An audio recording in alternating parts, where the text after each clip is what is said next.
Boa tarde, nós estamos aqui para mais um Café com a NER e a nossa ilustre convidada hoje é a Maria Luísa Borges, que é diretora de estratégias digitais do Sistema Jornal do Comércio.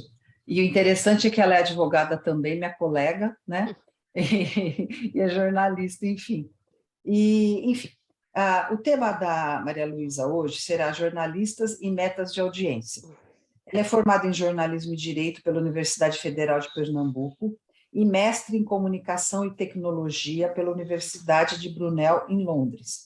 Atua no Sistema Jornal do Comércio desde 1991, já foi editora de economia e editora executiva do jornal e, desde 2017, é diretora de estratégias digitais do sistema. Então, Maria Luísa, seja muito bem-vinda. Em nome da ANER, eu agradeço demais a sua presença aqui hoje e fique à vontade para começar a sua apresentação, por favor. Eu que agradeço o convite, já estive aqui em vários cafés com a ANER, do lado de cá, assistindo, acho que vocês têm trazido assim, muita discussão interessante para para essa indústria que a gente vive. Vou compartilhar a minha apresentação. Antes de começar a apresentar, se for possível, eu queria que vocês se identificassem, dissessem de que veículo vocês estão falando, né? E se vocês trabalham normalmente com metas dentro da operação de vocês. Se for possível, a gente faz um data ANER aqui rapidinho no chat, para a gente... para eu só entender se eu estou falando com a maioria que já pratica, ou se tem gente que está começando nessa área. Me ajuda aí, galera. Eu não tô conseguindo ver o chat. Deixa eu... Agora. Fica aqui embaixo. Ó. Já achei agora. Maria Luísa, então, você já me conhece, a gente já conversou, a gente trocou algumas figurinhas, então você sabe um pouco de onde Pais e Filhos está, né, hoje. Então, assim, tô contigo. Mas eu tô sabendo que vocês são case, várias coisas bacanas, tô louca para ouvir. Tá. Elton dizendo que trabalha com meta, eu sei, Elton, a gente trabalha junto. Guilherme, consultor, trabalha com meta. Ok. Vamos, então, conversar um pouco. Todo mundo está vendo aí como estabelecer metas para jornalistas? Eu vou tentar contar um pouco do case que a gente está vivendo aqui no NE10, certo? O NE10 é um portal parceiro do UOL, tá? O nosso domínio é um domínio que faz parte do UOL, e a gente começou essa experiência de trabalhar focando em metas para os jornalistas, está fazendo pouco mais de um ano. Desculpa, porque para mim está meio surtado aqui agora. Apesar de eu trabalhar no sistema desde o século passado, né, vocês viram aí, o primeiro emprego, primeira carteira assinada aqui no sistema foi em 91, mas a primeira vez que eu precisei fazer uma meta foi em 2018, para um projeto do Facebook. E aí foi quando eu fui apresentada as metas SMART, que não é nada mais do que uma sigla que junta as seguintes palavras em inglês: uma meta específica, uma meta mensurável, uma meta atingível, uma meta relevante e uma meta que tenha a questão temporal também, que diga em quanto tempo ela tem que ser atingida. Ou seja, eu passei décadas da minha vida trabalhando como jornalista sem medir de forma objetiva o que eu estava fazendo. Há pouco mais de um ano, a gente começou um projeto bem diferente aqui de tudo que a gente fazia, e aí foi quando eu fui apresentada ao OKR, né, que em português é Objetivos e Resultados-Chave. Basicamente, é um sistema que é usado por gigantes de tecnologia, como Intel, como Google, Twitter, e ele é baseado em objetivos que devem ser simples ou traduzidos de forma simples para as pessoas que vão lhe ajudar a alcançá-lo. As metas para que esses objetivos sejam alcançados, elas têm que ser muito mensuráveis, muito quantitativas, não dá para trabalhar com subjetividade quando a gente quer resultado, não é? Não pode ser gostei, não pode ser tá bom, tá ruim, tá bonito, tá feio, ela tem que ser mensurável de forma quantitativa. É importante que você trabalhe com resultados chaves e quanto menos, melhor, tá? Quando a pessoa tem que monitorar muitos KPIs, ela termina meio que se perdendo nos números, e você pode trabalhar também dando prazos curtos para que isso aconteça. Falando da nossa profissão, né? Eu sou jornalista profissional desde o século passado, já disse, é muito fácil você estabelecer uma meta de produção. Quantos conteúdos você vai gerar na sua jornada, né? E se você trabalha com texto, você está falando de número diário de artigos, se você trabalha com vídeo, você está falando do número diário de vídeos que você consegue produzir. Se você está falando de mídias sociais, você está quantificando quantos posts e de que tipo você é capaz de produzir numa jornada. Então, a meta de produção a gente sempre... e eu diria que ela é mais simples de você fazer com que o jornalista quantifique o que ele consegue entregar. E aí vem as metas por objetivo. E aí que você precisa ter essas metas muito alinhadas com o que você quer. Eu dei alguns exemplos de metas para os objetivos, que KPIs, né, que Performance Indicator eu posso trabalhar quando eu tenho um objetivo muito claro e definido. Se meu objetivo é dar audiência, porque de alguma forma eu sou bem remunerado por mídia programática, meu KPI tem que estar em cima dos page views. Se meu objetivo é angariar uma assinatura, o KPI que você vai propor para a sua equipe de produtores de conteúdo tem que estar atrelado ou ao tempo de permanência que os leitores, os usuários vão ter sobre o seu conteúdo, ou recirculação, que é o famoso segundo clique. Quantos segundo cliques eu consigo gerar nos artigos que eu estou colocando no ar? Para cada um desses KPIs, obviamente, você vai usar uma ferramenta para medir, né? No caso de audiência, a mais óbvia, que todo mundo usa e que tem versão free, que é o Google Analytics, com todos os problemas que o Google Analytics tem nos proporcionado nos últimos meses, mas é referência para muita gente, seja ele na versão atual, que é a 3, ou na versão que vai ser a dominante a partir de julho do ano que vem, que é a GA4, né? Mas se você está medindo a audiência, o Google Analytics é uma ótima forma de medir. De vez em quando ele está estável, de vez em quando você consegue ver qual é a audiência que seu site tem. Se o seu objetivo é assinatura, talvez você precise ir atrás de uma ferramenta um pouco mais sofisticada. O próprio Google tem o NCI, né, que está até com uma inscrição aberta para um curso sobre o NCI, eles já tiveram um no primeiro semestre, estão fazendo outro agora, que é um sistema que lhe ajuda a entender como é que a sua audiência se comporta, quem é fiel, quem é recorrente, quem é casual, e você consegue montar estratégias de newsletters, por exemplo, usando o NCI. Então, é uma ferramenta gratuita e que pode ser usada para medir isso aí. E tem outras ferramentas pagas. O Chartbeat é super popular em algumas redações, o Marfio é outra opção, que vai lhe ajudar a medir de forma muito objetiva o resultado do que cada pessoa está fazendo. E outra possibilidade, no caso, quem trabalha com social media, por exemplo, pode ser um objetivo de engajamento, né? Eu posso medir a taxa de engajamento nos analytics das próprias redes sociais, a gente consegue muita informação, e tem alguns sistemas, como é o caso do CrowdTangle, do Facebook, que lhe ajuda lá na área de inteligência a medir como é que, pelo menos o Instagram e o Facebook estão se comportando. Como começar? E aí eu vou falar muito da experiência de como a gente começou aqui a falar e a fazer jornalista pensar em meta.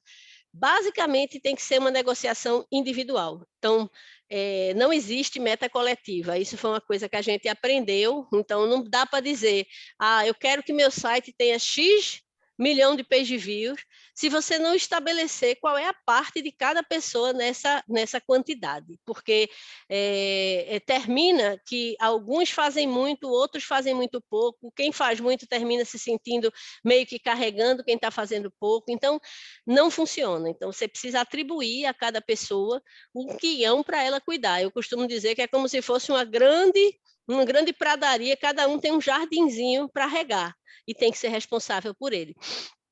É muito importante que as pessoas entendam o porquê da meta, né? No nosso caso, a maior parte da operação está muito focada em audiência.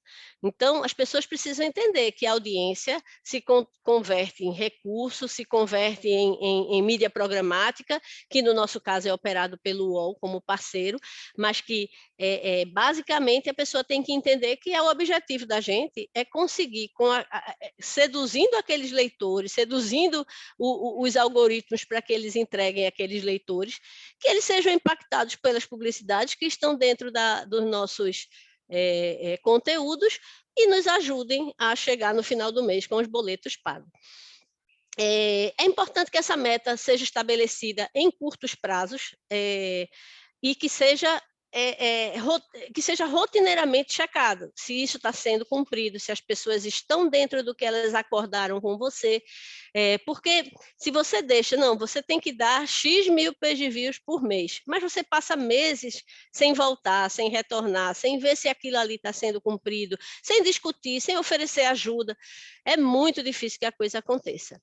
E esteja aberto a renegociar, eu acho que isso é uma das coisas mais interessante, porque às vezes, na primeira vez que a gente fala de meta, a gente erra. É muito comum a gente, graças a Deus até hoje erramos para baixo. Até hoje todas as metas que a gente estabeleceu de início, elas foram superadas, principalmente as de audiência. Mas a gente já renegociou muita meta de produção.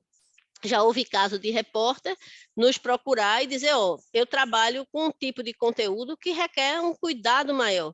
Eu não posso dar a mesma meta de produção para quem está monitorando rede social de artista para fazer matéria sobre celebridade e quem está trabalhando, por exemplo, com microfinanças, porque são dois conteúdos que requerem uma atenção diferente, requer um trabalho diferente, requer uma apuração diferente muitas vezes. Então, a gente renegociou. Com o grupo que trabalha mais com microserviços, a meta de produção ela é menor do que a da galera que trabalha com entreter, que a gente considera um conteúdo mais simples de ser gerado. Vamos lá. Uma coisa importantíssima é que não dá para conversar sem que as pessoas estejam muito cientes de para quem elas estão escrevendo. Então, não dá para negociar meta se a pessoa não sabe por que é que ela está fazendo e para quem é que ela está fazendo. Então, eu vou repetir várias vezes isso, mas os dados têm que estar acessíveis a todos e todos precisam consultá-lo. Então, essa é uma coisa que a gente usa quase como um mantra aqui. Já olhou, a gente começa o dia olhando o dado, termina o dia olhando o dado, a gente ao longo do dia faz vários ajustes porque a gente está o dia inteiro olhando dados. Só uma coisa que eu gosto de falar, uma grande emoção que eu tive alguns meses atrás, quando o Google Analytics começou a ficar instável, eu recebi um estagiário desesperado, disse, o Google Analytics está louco, eu estou cego. Eu achei maravilhoso, ouvir um estagiário se sentir cego porque não está vendo dado. No dia, eu até comentei com o Elton, que está aqui presente, eu disse, eu estou feliz, eu estou no céu. Se eu tenho estagiário que está consciente que sem o Google Analytics ele está em voo cego, a gente, pelo menos essa etapa da nossa missão está cumprida. Então, essa é uma coisa que eu gosto de compartilhar, porque mostra muito como as pessoas estão cientes, né, do que elas precisam fazer, de qual é o nosso objetivo geral, por que é que elas estão fazendo isso. Bom, e aí, uma coisa que eu, dentro desse trabalho que a gente conseguiu aqui estabelecer e tem sido muito produtivo, a gente mudou muito a forma de seleção. É engraçado que aqueles livros assim que falam das grandes corporações tipo Google, Netflix, eles sempre focam muito no recrutamento. E eu achava que isso era meio lenda. Mas a gente conseguiu mudar a forma que a gente recruta gente para nosso portal, e isso tem rendido bons frutos, porque as pessoas chegam entendendo exatamente o que elas têm que fazer. Então, quando eu vou recrutar estagiário, eu não deixo mais por conta do RH publicar um card nas redes sociais, inscreva-se, vagas abertas, a gente não faz isso. O que é que a gente faz? A gente vai nas faculdades e a gente faz palestras. Eu digo a Elton que é um processo de inbound marketing que a gente está fazendo. Basicamente, a gente vai nas faculdades, fala, por exemplo, digamos que eu tenha vaga na área de mídias sociais para fazer vídeos verticais. Eu vou na faculdade fazer uma palestra sobre TikTok, sobre Reels, sobre YouTube Shorts, e no final a gente diz, olha, a gente está com vagas abertas para trabalhar com esse tipo de conteúdo, com esse tipo de vídeo. Então, se você é consumidor do TikTok, se você é consumidor do Instagram Reels, se você é consumidor do YouTube Shorts, se inscreva, que a gente está precisando de gente que use, que conheça o serviço, porque técnica a gente ensina, mas fazer a pessoa gostar de alguma coisa que ela não está dentro da rotina da vida dela vai ser muito mais difícil. Então, essa é uma coisa que a gente tem feito normalmente. O nosso recrutamento de estagiários mudou muito a partir disso. Então, a gente chega na faculdade e a gente diz, olha, vocês sabem o que é SEO?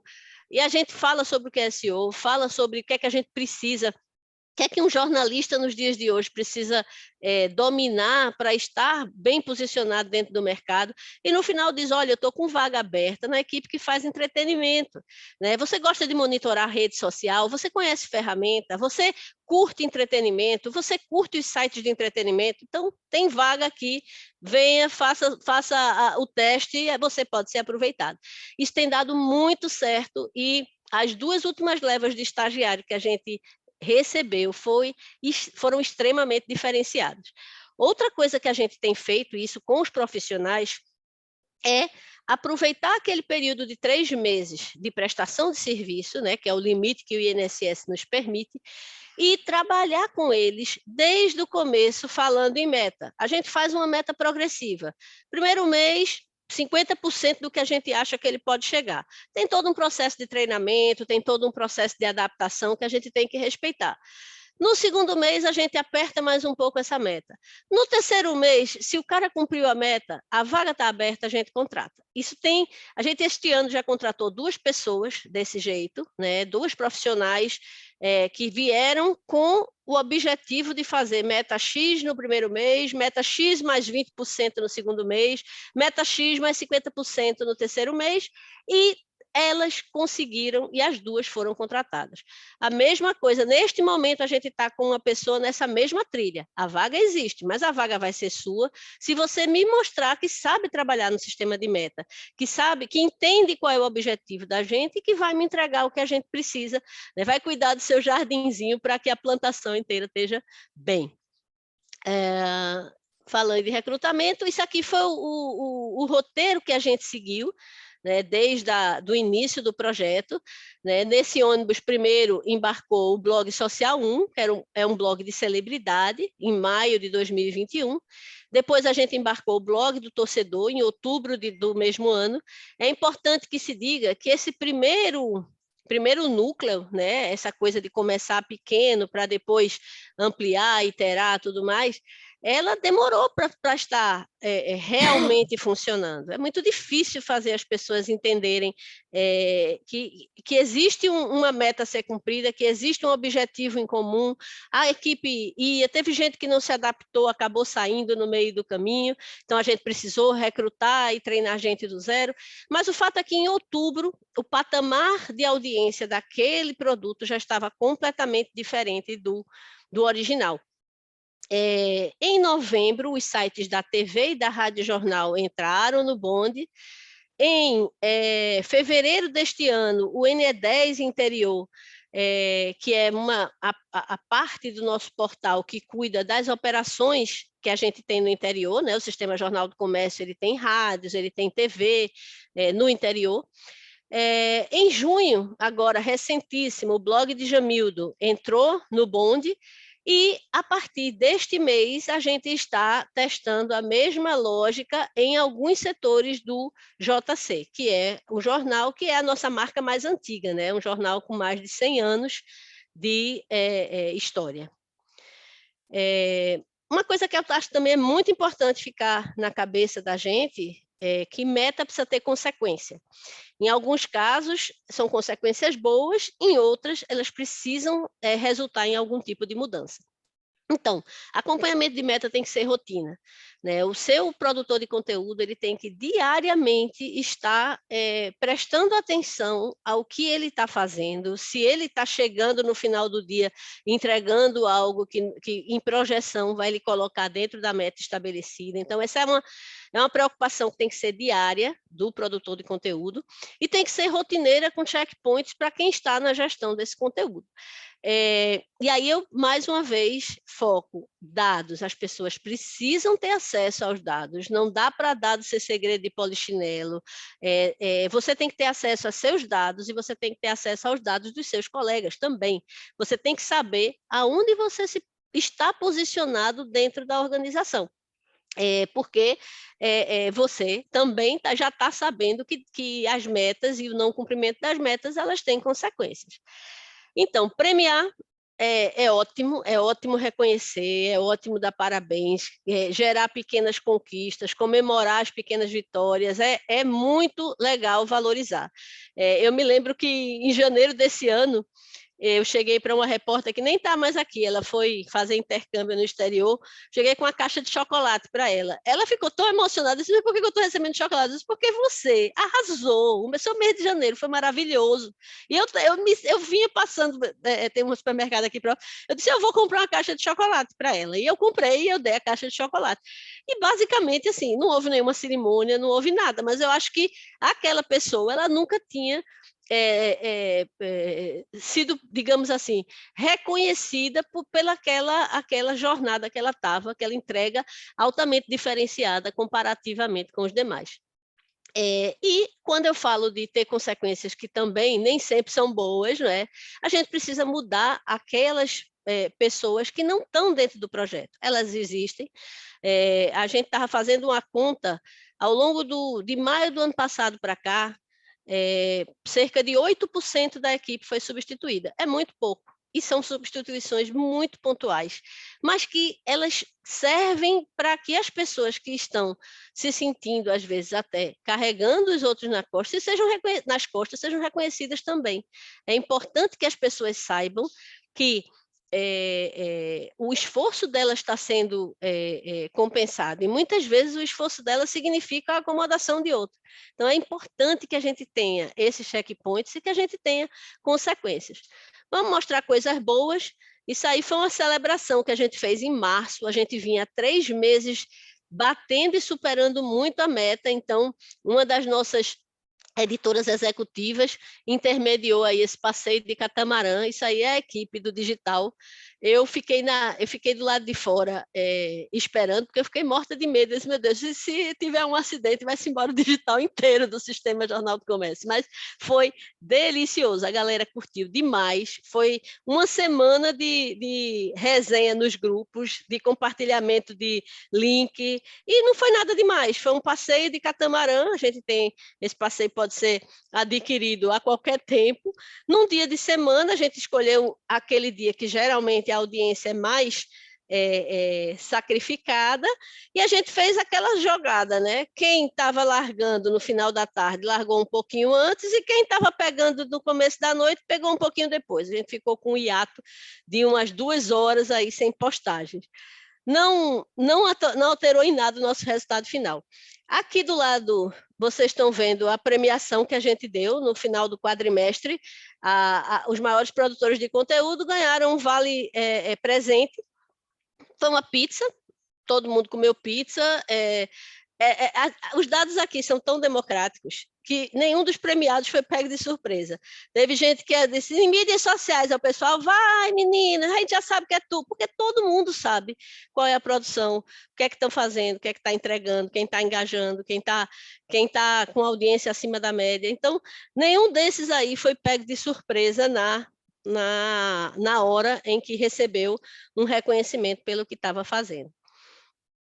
Só um pouquinho. E aí, eu acho que quando a gente usa essa lógica, é muito difícil o resultado não aparecer. Então, eu vou compartilhar com vocês o que aconteceu com o portal NE10 entre o primeiro semestre do ano passado e o primeiro semestre de 2022. As barrinhas azuis mostram a quantidade de visitantes únicos que o portal NE10 tinha entre janeiro e junho de 2021. As barrinhas vermelhas mostram o mesmo portal NE10 entre janeiro e junho de 2022. O número é um número de visitantes únicos e é um número auditado pela Comscore, que todo mundo aqui sabe o que é. Só falando, assim, tivemos um baita recorde de quase 30 milhões de usuários únicos no mês de no mês de março. Abril, 28 milhões, né? Depois a gente teve, maio foi um mês difícil para quem vive de audiência, acho que todo mundo deve ter passado, a gente teve instabilidades e foi um mês duríssimo, mas que mesmo no mês mais difícil do ano, nós tivemos 2 vezes a audiência de maio do ano passado. Próximo passo dentro dessa jornada que a gente começou, a gente quer muito implementar metodologias ágeis. A gente está contando com a ajuda do nosso chefe da TI para treinar várias equipes para trabalhar com metodologias ágeis. E naquela lógica de entrega, feedback, incrementos contínuos. Já conseguimos, por exemplo, na área de vídeos digitais, trabalhar com um sistema de chamados, né? Chamados são abertos, as pessoas conseguem saber exatamente quanto tempo, quanta energia está sendo gasta em cada tipo de produção. E vão fazendo conta, é melhor eu ter 5 produções rápidas ou uma produção mais esmerada? Tudo isso a gente consegue hoje quantificar, porque está dentro do sistema de chamada, a gente trabalha com Gira, né? E toda a área de vídeos digitais, que envolve tanto o pessoal de mídias sociais como o pessoal de inovação, trabalha já com uma metodologia ágil. Tem muito a aprender, tá? Tem muito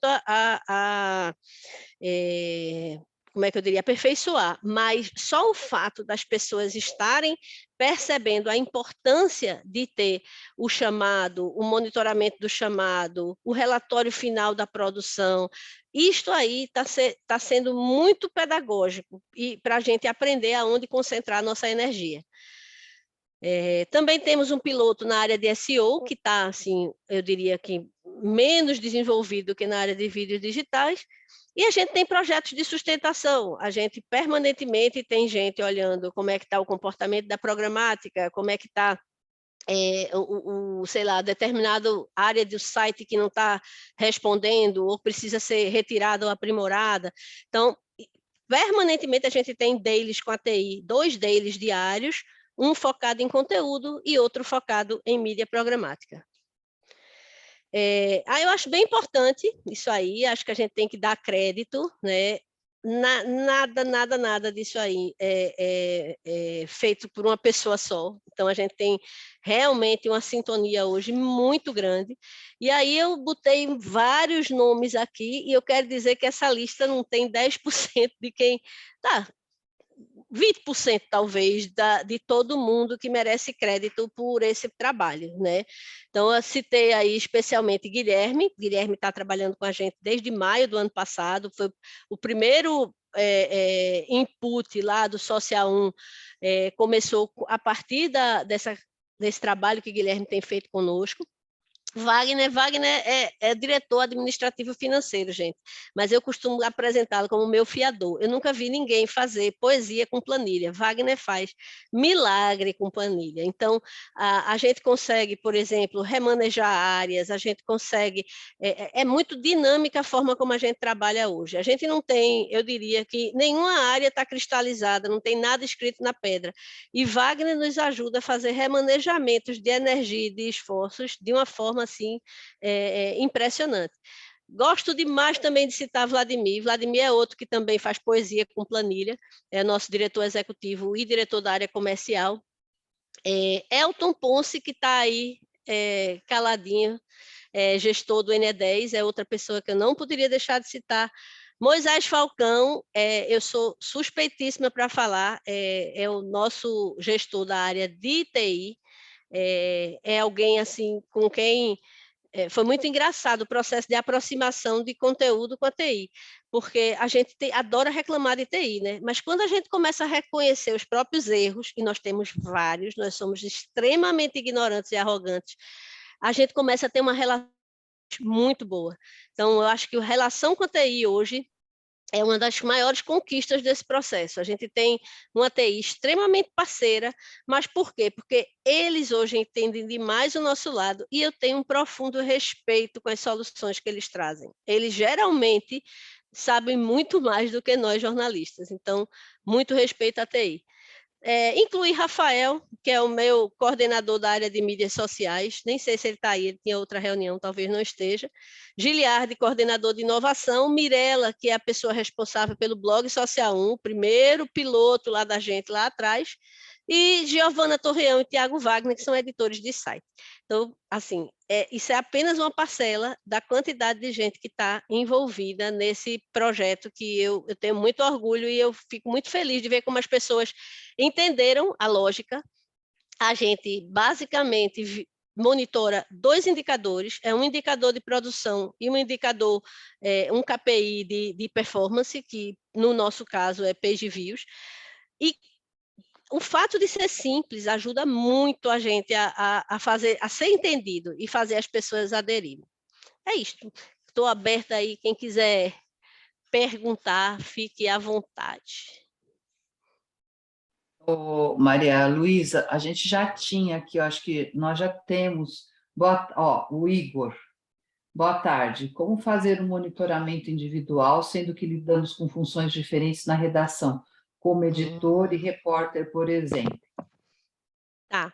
O que é que a gente faz? A meta dos editores, a gente transforma como sendo a meta somada dos repórteres. O que é que eu falei? O jardinzinho.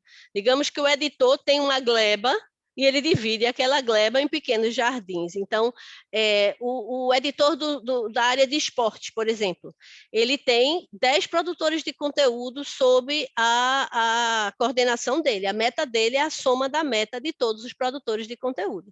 Então, é também bem simples, né? Parece até simples demais, mas tem funcionado. E a gente tem superado, tá? É difícil um editor que no final do mês traga apenas a meta que foi acordada com seu pessoal. Tem sempre sido acima do que a gente tem estabelecido de início.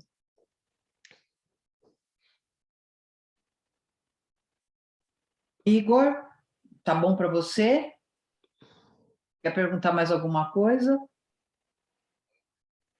Tá. Maria Luísa, me fala uma coisa. Sempre foi fácil? Quais foram as dificuldades que você foi encontrando no meio do caminho para que as pessoas se engajassem? Porque a gente sabe que o engajamento às vezes é difícil, né? Porque principalmente quando você tem que trabalhar a ideia do outro, né?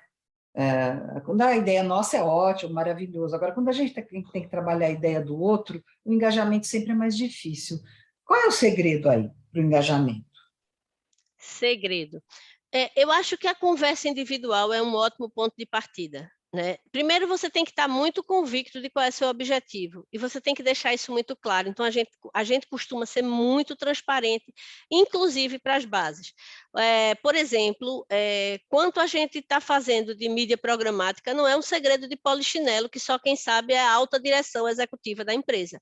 As pessoas conseguem visualizar o efeito do que elas fazem na rotina. As pessoas sabem quanto está sendo faturado, as pessoas sabem se os vídeos estão sendo melhor remunerados na plataforma X ou na plataforma Y, inclusive tomam decisões com base nisso. Eu vou colocar primeiro meu vídeo em tal lugar, porque tal lugar está pagando melhor, porque as pessoas têm acesso a essas informações. Então, até a decisão do dia a dia, a autonomia é uma coisa que a gente trabalha muito. Então, eu não tenho, por exemplo, um pauteiro dizendo faça isso, faça aquilo. cada um sabe exatamente o jardim que tem que cuidar.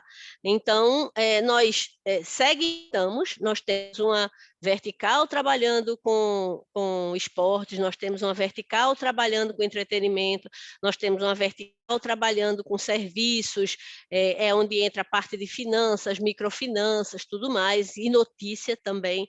E cada uma dessas verticais, cada um sabe exatamente o que tem que monitorar. Então, eu não preciso estar dizendo às pessoas o que elas têm que fazer. Então, se elas entendem de cara o objetivo, e a gente é muito claro, se elas estão abertas a mudar, e eu costumo dizer que eu erro o dia inteiro. Eu queria até fazer uma missa de corpo presente. Uma vez eu e Elton tomamos uma decisão e depois tivemos uma reunião com o Guilherme. Eu olhei para Elton e disse: Elton, Missa de corpo presente. que a gente fez. E Elton fez, foi verdade. A gente tinha que ter olhado tal coisa antes de ter tomado a decisão. E basicamente, assim, eu erro o dia inteiro. Quando as pessoas veem que até a mais alta chefia está absolutamente tranquila para errar, reprogramar, pedir desculpas, levantar a poeira e dar a volta por cima, elas começam a agir com menos arrogância também. Então, está todo mundo aprendendo. Na verdade, talvez amanhã tudo que a gente fez até agora não funcione mais, porque o mundo digital é isso. Então, a gente tem que estar com as anteninhas ligadas para entender onde é que a gente vai amarrar o nosso burro, né? Nesse momento a gente está amarrando aqui, mas aí no dia seguinte o Google muda de algoritmo e todo mundo volta para a estaca zero. A gente tem que começar a gramar do zero. Convencer as pessoas, fazê-las entender que elas vão errar. A única coisa que elas não podem é insistir nesse erro. Elas precisam aprender, elas precisam... Isso é uma... Regina, uma vez a gente falou sobre os projetos do Facebook, isso é uma lição que eu aprendi nos projetos que a gente fez com o Facebook. O meu objetivo não é alcançar todas as metas SMART que eu me propus. Meu objetivo é, se eu alcancei, ótimo. Se eu não alcancei, o que é que eu aprendi? Então, é permanente esse aprendizado. Eu acho que a gente precisa que as pessoas entendam, e isso é uma reprogramação, tá? No caso de jornalista, vocês estão falando com a jornalista das antigas, eu nunca pensei que eu fosse dizer isso de mim, mas eu sou uma jornalista das antigas, é uma reprogramação diária que a gente faz, às vezes várias vezes por dia. Então, é uma mudança de faixa mental e a gente conseguiu fazer muita gente embarcar, mudar, estar convencida da mudança, mas nem todos vão estar. E na hora que isso acontecer, você também precisa estar aberto para deixar ir, entendeu? Nem todo mundo tá a fim de trabalhar com meta. Talvez a pessoa tenha outro projeto de vida, nem queira jornalismo e está ali insistindo porque se formou em jornalismo. Enfim, é um processo de convencimento diário, mas converse com cada um, deixe fluir a emoção das pessoas e negocie com elas individualmente.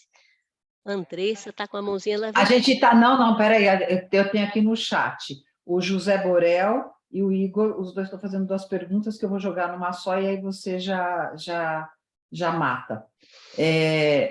O José Borel quer saber, com respeito ao SEO, o que considera mais interessante, o SEO on-site, on-page ou off-page.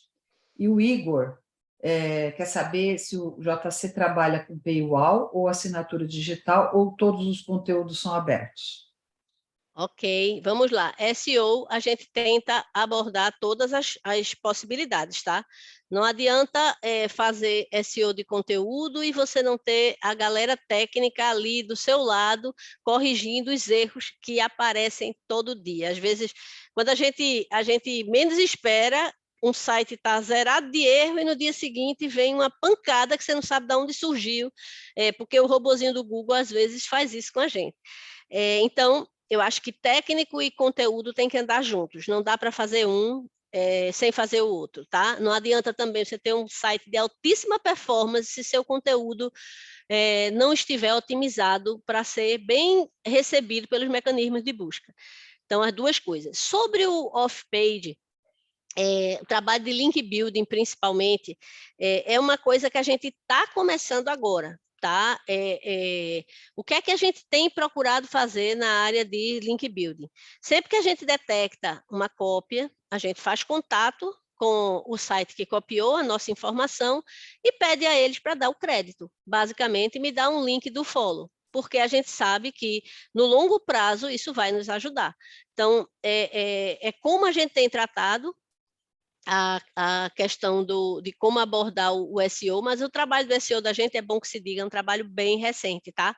A gente começou no final do ano passado e está, assim, construindo um caminho mesmo, como é que eu posso dizer? Aprendendo na porrada, entendeu? Mas, assim, já deu para notar que não dá para cuidar só de conteúdo, não dá para cuidar só de tecnologia, e a gente pode construir um link building, assim, legal ao longo dos meses. Estou esperançosa disso. A outra pergunta, sobre o JC. O paywall ou assinatura digital, Pronto. se vocês trabalham com paywall ou assinatura digital, ou todos os conteúdos são abertos? Pronto, veja, é curioso porque exatamente neste momento o JC está com toda a sua produção 100% aberta. Inclusive está com a campanha publicitária reforçando isso. Quando a gente começou o nosso trabalho, o ano passado, não estava previsto que a gente colocaria o JC na mesma lógica de audiência, exatamente por ser um site que vinha de toda a história do jornal. O jornal parou de imprimir em abril do ano passado, mas o site do JC, ele usava e usa ainda a lógica da assinatura. Então, quando você trabalha com assinatura, você tem que ter uma produção de conteúdo mais premium, que justifique que a pessoa assine, você tem que ter toda uma série de sistemas que monitoram essa assinatura, você tem que ter uma ferramenta de paywall, uma ferramenta de registro, tudo isso o JC tinha. Então, a gente não podia, em princípio, atacar essa lógica, que é uma lógica bem construída dentro da indústria de mídia. Agora, em agosto, e aí foi muita circunstância que a gente tá vivendo, foi uma decisão da alta direção do JC de deixar o paywall totalmente levantado até dezembro. E, assim, a lógica é a democratização da informação. O que a gente quer é que as pessoas tenham uma fonte segura de informação, uma fonte checada, tudo mais, e que não esteja restrita a um paywall. E aí eu me lembro que, quando a gente estava no meio dessa discussão, eu recebi um texto que foi compartilhado lá no grupo do Comprova, né, que é aquela coalizão de veículos que fazem checagem de informação, e que pegava o enredo do Washington Post, em vez de Democracy Dies in Darkness, era Democracy Dies Behind a Paywall. Aquilo, assim, calou muito forte na gente, porque a gente está num ambiente onde a desinformação corre livre, sem nenhuma barreira, e a informação que é checada, a informação que é confirmada, apurada, atrás do paywall. Então, pelo menos até o final deste ano, o JC não está com o paywall funcionando, e a gente está fazendo uma campanha muito grande falando sobre isso, dizendo: venha, que aqui tem conteúdo apurado, tem conteúdo checado, e que você pode confiar e está 100% aberto, 100% acessível, sem registro, sem porteira, sem cadastro. Então, esta é a realidade do JC hoje, né? O JC vai trabalhar com a lógica do entretenimento, onde a gente vai atrás de tudo que é artista, cada postagem de rede social, tudo que eles fazem, todo o tititi? Não necessariamente, porque a gente entende que existe ali um público diferente do público de entreter. Então, estamos aprendendo, mas neste momento a lógica que está dentro do JC é essa. Alguém está perguntando? Não, na verdade, a Inês Calado, ela quer fazer uma pergunta e ela não está conseguindo, muito. Acho. Inês, você consegue botar seu áudio aí para fazer a pergunta, por favor? Consegui agora. Todos me ouvem? Conseguem me ouvir? Sim, eu ouço. Pronto. Boa tarde, gente. Maria Luísa, prazer estar aqui com vocês. E aí, o que é que acontece? Eu hoje trabalho com conteúdo e conversão, né? Eu coordeno um projeto digital aqui no grupo. E aí a gente tem o desafio não só da audiência, mas o desafio de trazer audiência e, ao mesmo tempo, conversão aqui no marketplace da gente. Uma coisa que para mim é muito clara é a audiência que vocês construíram ao longo desses anos, né? Vocês têm muitos anos aí de estrada, já tinham um bom ranqueamento no Google, e aí foram fazendo todo um trabalho de SEO com essas análises que você citou, inclusive tendo uma pessoa que estava ali cuidando, rastreando e trazendo essas melhorias. No caso da gente, que começou esse projeto há pouco tempo, e a gente ainda precisa construir, digamos assim, esse bom ranqueamento no Google, sendo referência na área, o que é que você falaria para a gente? Porque você falou muito aí em curto prazo, né? No caso da gente, a gente está construindo um projeto para ainda se colocar como sendo referência. A gente sabe que não é um conteúdo 100% orgânico, porque a gente trabalha muito com e-commerce também, então a gente precisa ter essa coisa da... A gente tem muitos... os nossos concorrentes, né, estão aí e trazem muito impulsionamento também. Então, assim, o que é que você diria para mim nesse sentido? Bom, Inês, eu realmente não sou uma expert em marketplace, né, em conteúdo para marcas, né, que eu sei que é a área que você trabalha. Inês foi colega nossa, trabalhou aqui com a gente muito tempo e hoje ela está em outro braço do grupo. Veja só, se você quer tráfego orgânico, se você quer que as pessoas lhe descubram no Google ou mesmo numa rede social, você vai ter que ver o que é que essas pessoas estão procurando e oferecer isso a elas. Então, e também usar a técnica necessária para que você seja bem achada nos mecanismos de busca, que as redes sociais te compartilhem. Então, assim, no caso de rede social, é apostar em conteúdos diferentes. É não botar só link, né? Uma hora eu vou botar um link, uma hora eu vou botar um vídeo, uma hora eu vou botar uma galeria. Você ter conteúdos diferentes favorece a sua distribuição. No seu caso, eu sei que você trabalha com conteúdo impulsionado. Pela natureza do negócio, é absolutamente natural que isso aconteça. Então, assim, Aí, vontade de espirrar, desculpa. Eu tentaria apostar naqueles conteúdos que já estão engajando de forma orgânica. A sua chance vai ser muito maior. Então, se eu fiz um vídeo super fofinho, que está trazendo tráfego já maior do que a média, minha taxa de engajamento já está maior do que a média da minha rede social, eu apostaria em impulsionar isso que já está performando, né? A gente sabe que impulsionar conteúdo ruim termina só irritando o cara e aumentando a taxa de rejeição, né? Ruim não é juízo de valor, é ruim, eu estou falando de acordo com a performance dele, que não está performando, né? As pessoas estão de alguma forma rejeitando já aquele conteúdo. Então essa lógica eu acho que você tem que usar para tudo. Primeiro oferecer o que as pessoas estão buscando, né? Se sei lá, você está falando de marketing para um veículo como um shopping. Então, o que é que as pessoas estão buscando nessa próxima Black Friday? É começar a resenhar esses produtos, é começar a fazer com que aquilo que as pessoas estão buscando. Qual é o grande produto dessa Black Friday? Não sei a resposta, mas talvez você já tenha. Quais são as grandes apostas? Então, basicamente, é o que é que as pessoas estão se preparando, porque tem gente que passa meses esperando, né? E consumindo informação sobre isso que elas estão esperando. Então, se você quer converter, nada melhor do que procurar o que as pessoas já estão buscando para comprar, né? E aí, assim, tem muita ferramenta que pode lhe ajudar nesse processo, né? Obrigada, Maria. Alguém perguntou sobre o SEMrush, foi isso? Foi. Desculpa, Regina. Não, é que aqui daí o José está continuando a perguntar.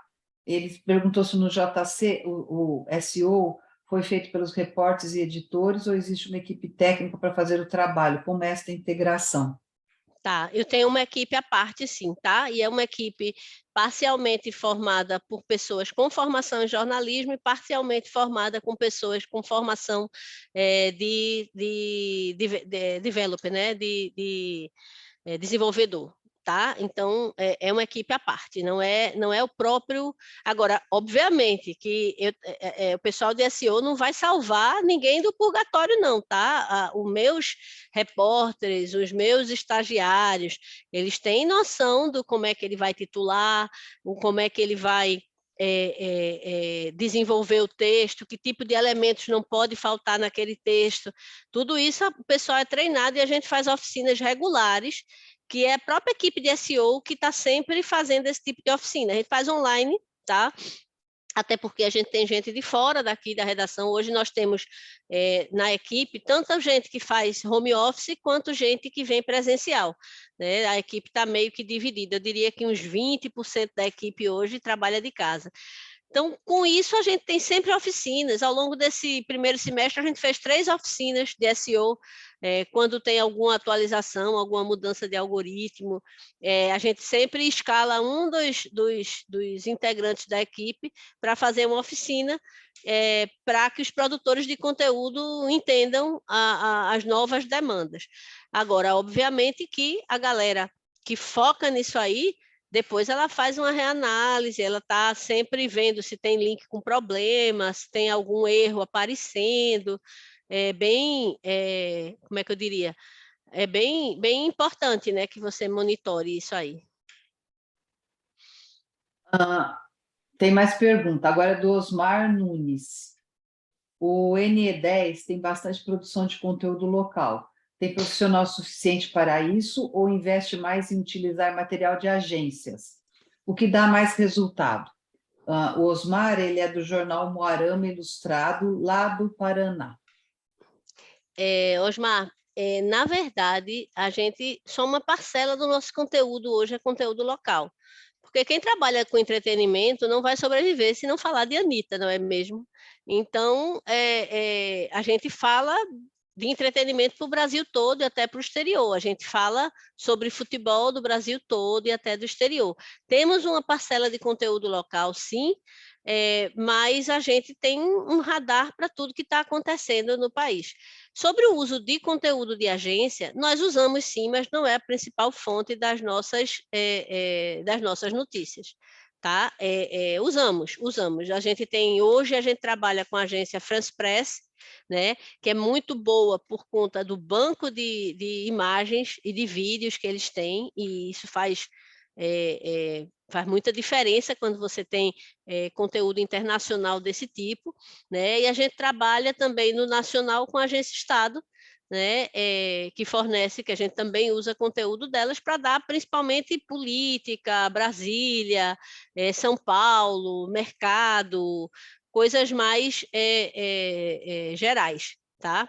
Usamos, mas não é o principal da nossa produção, não, tá? Sim. Andressa, você quer fazer a pergunta ainda, minha filha, que você baixou a mãozinha? Já vou ter que sair, infelizmente eu não consegui. Uma das perguntas que eu queria fazer é se, Maria Luísa, qual a média por estagiário de matérias que eles fazem por dia, mais ou menos? Você tem isso? A galera de entreter consegue fazer 10 conteúdos por dia.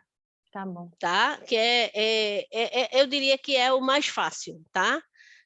Porque basicamente é monitoramento de rede social, né? Monitoramento social, né?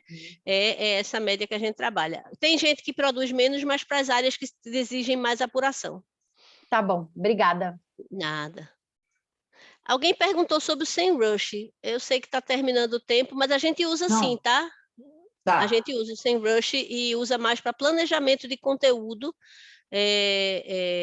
porque assim, ele ajuda muito a escolher uma palavra-chave, a palavra-chave primária, secundária, da dificuldade da palavra.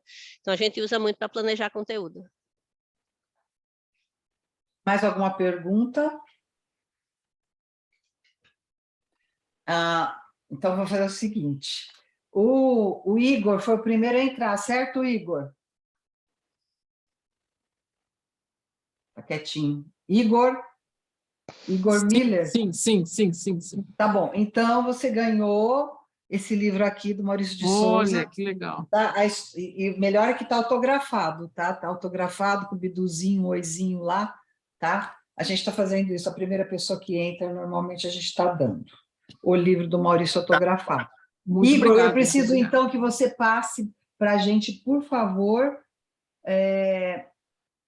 o seu endereço, tá?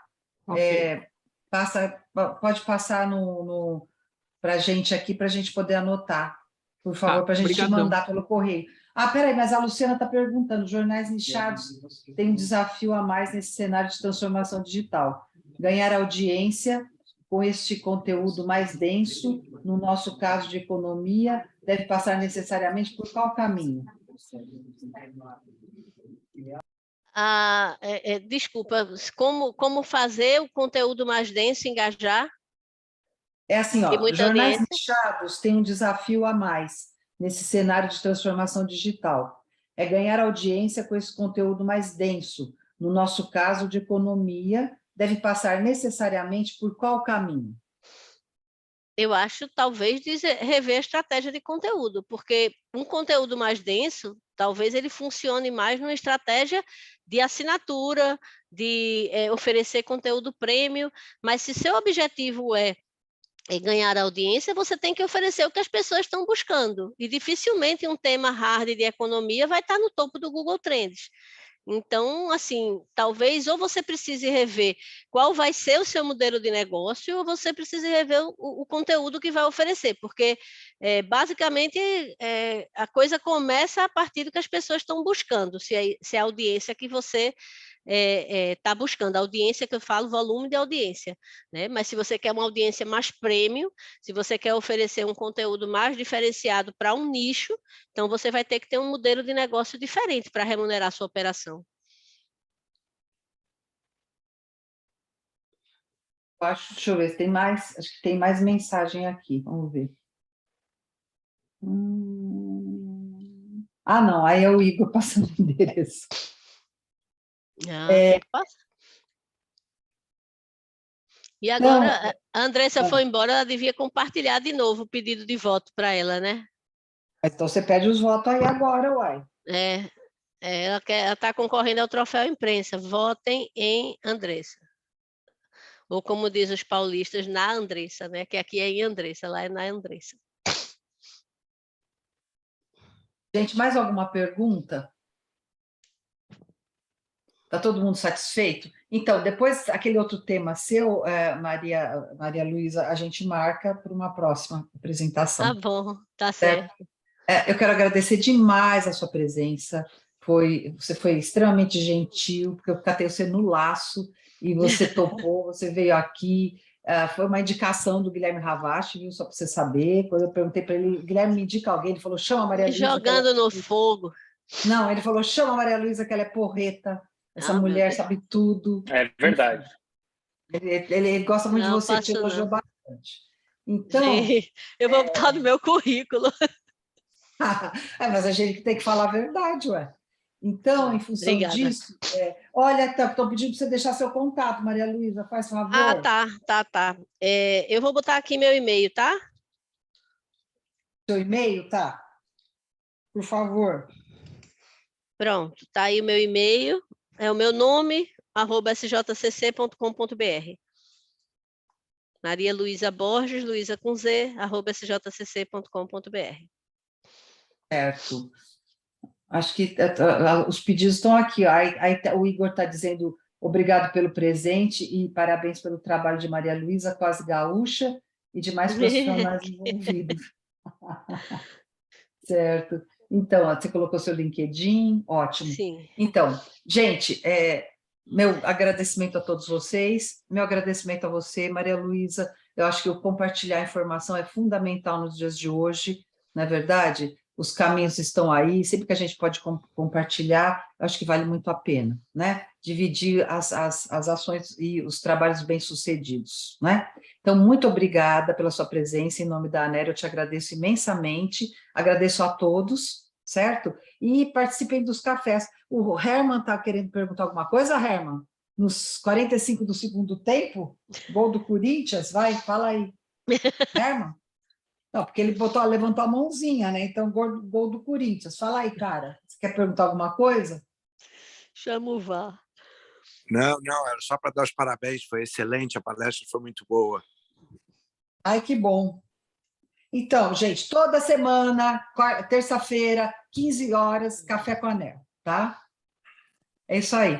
Então, muito obrigada novamente, obrigada a todos, um grande beijo, até a semana que vem. Tchau, Regina. Até, prazer. Valeu, obrigado. Tchau, Josias! Beijão. Você estava